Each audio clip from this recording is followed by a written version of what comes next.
Hello again. Today you will understand one simple idea that explains why prices go up or down, why things sell out, why discounts happen, and why some products feel expensive while others feel cheap. You will learn what supply means, what demand means, how they interact, and how that affects everyday things like food, phones, rent, and jobs. Imagine a small street with one coffee shop. Every morning, the shop makes 100 cups of coffee. That number, 100 cups, is the supply. Supply simply means how much of something is available for people to buy. Now imagine 80 people come to buy coffee. There are more cups than people. That means supply is higher than demand. Demand means how many people want to buy something. So in this case, 100 cups are available, but only 80 people want them. The shop will have 20 cups left. What happens next? The owner does not want to throw away coffee, so they might lower the price. Maybe the coffee was $5, now they make it $4. This lower price might attract more people. That is how supply and demand affect price. Now flip the situation. The shop still makes 100 cups, but now 150 people show up. There are not enough cups. 50 people will leave without coffee. This means demand is higher than supply. What would the owner do? They might raise the price. Maybe from $5 to $6 or $7. Some people will decide it is too expensive and will not buy. This reduces demand. The higher price also helps the owner earn more from limited supply. This is the core idea. When supply is higher than demand, prices go down. When demand is higher than supply, prices go up. Let's break the words again in the simplest way. Supply means how much of something exists and is available to buy. Demand means how many people want to buy that thing. Price is the amount of money you pay, like $5 for coffee. Now let's use a real-life example with something bigger. Think about a new phone release. A company launches a new phone for $1,000. They only made 1 million units. That is the supply. Now imagine 2 million people want that phone. That is demand. Demand is higher than supply. What happens? The phone sells out quickly. Some people who bought it may resell it for $1,200 or $1,300 because they know others still want it. This is called resale, but you do not need to remember the term. Just understand that limited supply with high demand pushes prices up. Now imagine a different case. A company makes 2 million phones, but only 1 million people want them. Now supply is higher than demand. The company cannot sell all phones at $1,000. They may reduce the price to $900 or offer discounts.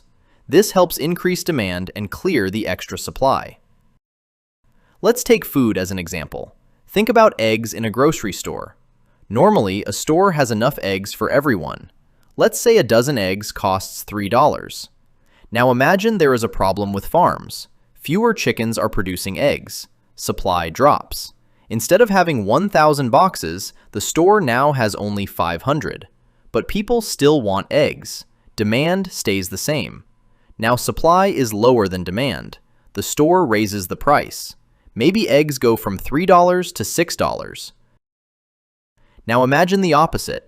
Farms produce too many eggs. The store has 2,000 boxes, but people are buying the same amount as before. Supply is higher than demand. The store lowers the price to $2 to sell faster. This is happening all the time with almost everything you buy. Let's talk about another example, housing.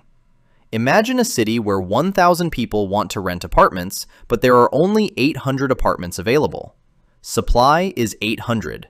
Demand is 1,000. Not enough homes. Landlords can increase rent. Maybe rent goes from $1,000 per month to $1,300. Some people may leave the city or find roommates to afford it. Now imagine the city builds a lot of new apartments. Now there are 1,200 apartments, but still only 1,000 people looking. Supply is higher than demand. Landlords compete to attract renters. They may lower rent to $900 or offer free first month rent. This is supply and demand in action again. Now let's introduce another simple idea. People react to price.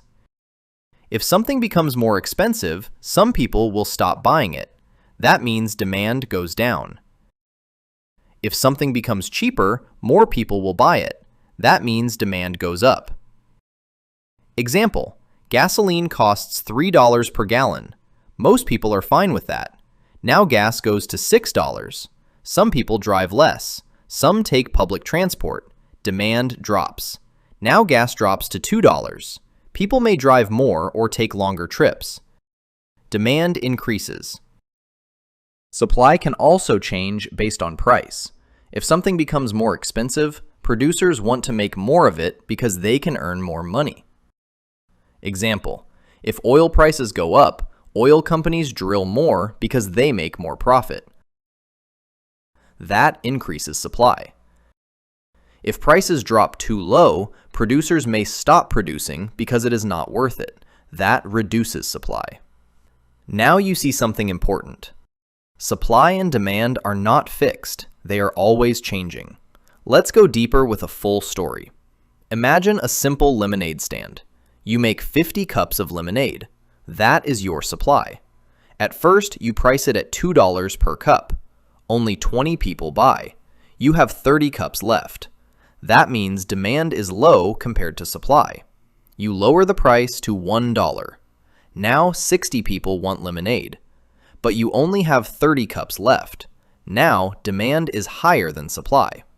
What do you learn from this? There is a sweet spot where supply and demand balance. This is often called the equilibrium price, but you do not need to remember the term. Just think of it as the best price where you sell everything without having too many leftovers or too many people leaving without buying. Maybe that price is $1.50. At that price, exactly 50 people buy your 50 cups. Perfect balance. This balance is what markets naturally try to reach. Now let's connect this to jobs. Think about a skill like programming. If very few people know how to program, but many companies need programmers, demand for programmers is high and supply is low. Salaries go up. Maybe programmers earn $100,000 per year. Now imagine many people learn programming. Supply increases. If the number of jobs stays the same, companies have more choice. Salaries may go down or grow slower. Now imagine the opposite. Technology grows fast and companies need more programmers, but not enough people are trained. Demand increases again. Salaries go up. This is still supply and demand, just applied to labor instead of products. Now think about something like fashion. A certain type of shoe becomes popular because celebrities wear it. Suddenly, many people want it. Demand increases. If the company cannot produce enough quickly, supply stays low. Prices go up. Shoes sell out. After some time, the company produces more. Supply increases. At the same time, people lose interest because trends change. Demand drops. Now stores have too many shoes. Prices go down. You may see discounts like 50% off. That is because supply is higher than demand. Now let's add one more layer: expectations.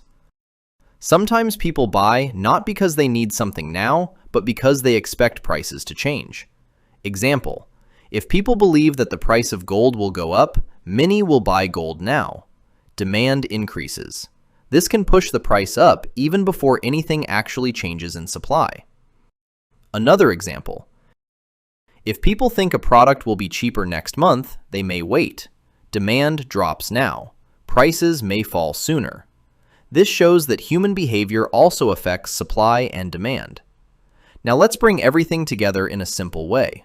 Supply is how much of something exists.